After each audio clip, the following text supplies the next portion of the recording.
तो बड़ी घटना और करीब करीब तस्वीर साफ होती जा रही है कि आतंकवादी हमला ही है। सूत्रों के मुताबिक एक और बड़ा अपडेट दर्शकों को दे दें कि दिल्ली पुलिस ने पहाड़गंज, दरियागंज और आसपास के होटल्स में रात भर सर्च ऑपरेशन चलाया है। वहां पर ठहरे हुए लोगों के बारे में जानकारी जुटाई गई है। पुलिस की टीम ने होटल के सभी रजिस्टर चेक किए हैं और इस दौरान पुलिस को 4 लोगों पर शक भी हुआ है। पूछताछ की गई है उनसे। चारों को पूछताछ के लिए फिलहाल हिरासत में ले लिया गया है और उनसे तमाम जानकारियां जुटाई जा रही हैं। यानी जहां पर धमाका हुआ वहां जो आसपास का पूरा इलाका है उसे चप्पे चप्पे को खंगाला गया है।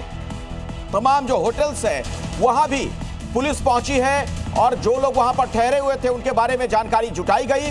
4 लोगों को वहां से हिरासत में लिया गया है और उनसे पूछताछ की जा रही है। यानी ऐसे लोग जिन पर शक है, जो संदिग्ध हैं, उन्हें हिरासत में लिया गया है।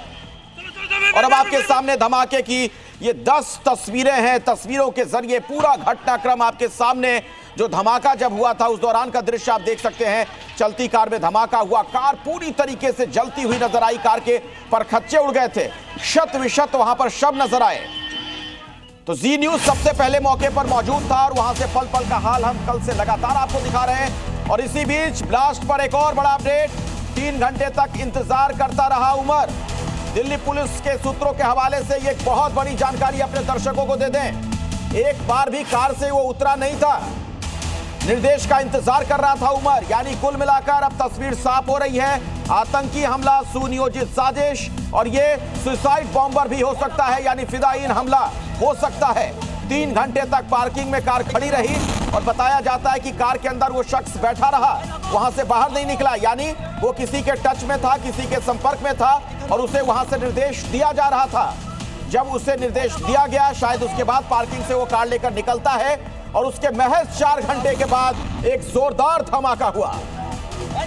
आइए सीधे हम आपको लिए चलते हैं। ग्राउंड जीरो पर मौजूद है मेरे सहयोगी प्रत्युष। देखिए अखिलेश, यही सबसे बड़ा सवाल है कि उमर जो कि उस तस्वीर में आपको नजर आ रहा है i20 कार में बैठा हुआ, वो पार्किंग में जाता है और उसके बाद कार से उतरता नहीं है। लगभग 2.5 से 3 घंटे वो पार्किंग में बैठा हुआ था।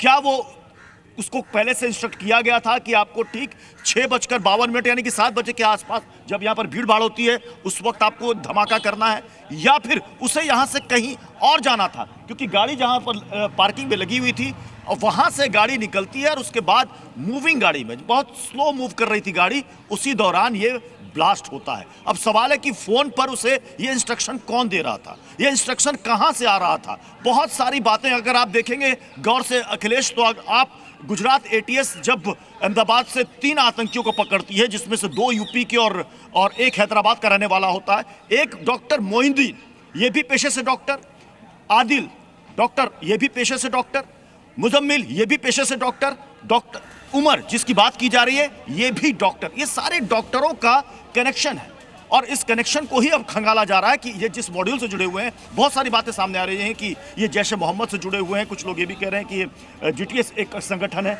उसके साथ इनका कनेक्शन है। आखिर फरीदाबाद में अमोनियम नाइट्रेट वहां पर इतनी मात्रा में कैसे कलेक्ट किया गया? वो भी एक बियाबान जगह में, खेत के बीच में कमरा है। वहां पर जब टीम वहां पर कल गई, वहां पर भी हमारे संवाददाता ने दिखाया, आसपास के लोगों से पूछा, उन्होंने कहा हमें नहीं पता, कोई बाहरी ने यहाँ पर मकान खरीदा और इसके अंदर क्या है किसी को कोई जानकारी नहीं। उसके बाद शाम के वक्त ये धमाका होता है। अब जो आसपास के इलाके हैं, पहाड़गंज का इलाका अगर आप देखेंगे तो ये जो सेंटर पॉइंट, अगर आप गौर से देखेंगे, यहां से आप कहीं भी जा सकते हैं। दिल्ली का दिल है इसे आप कह सकते हैं। यहां से आप कहीं भी दिल्ली में मूव कर सकते हैं। बहुत सारे इलाके हैं जहां पर भीड़ भाड़ होती है शाम के वक्त। अगर आप चले जाएं सरोजिनी नगर मार्केट, अगर आप चले जाएं लाजपत नगर मार्केट, आप CP का इलाका, कहीं भी आप जा सकते हैं। तो इसलिए यहां पर आसपास पुलिस ने लगातार सर्च ऑपरेशन चलाया कि क्या कौन संदिग्ध यहां पर आया। 4 लोगों पर पुलिस को शक है जिनसे पूछताछ की जा रही है। रजिस्टर तमाम खंगाले जा रहे हैं कि कौन कौन बाहर से आया है। खास तौर पर पुलवामा कनेक्शन को बहुत ही गौर से खंगाला जा रहा है कि आखिर इन सब का आपस में कनेक्शन क्या है। क्या ऐसा तो नहीं है कि डॉक्टर उमर की तरह कुछ और भी यहां पर हैं दिल्ली में जो कि छिपे हुए हैं? क्या वो भी किसी कार से बाहर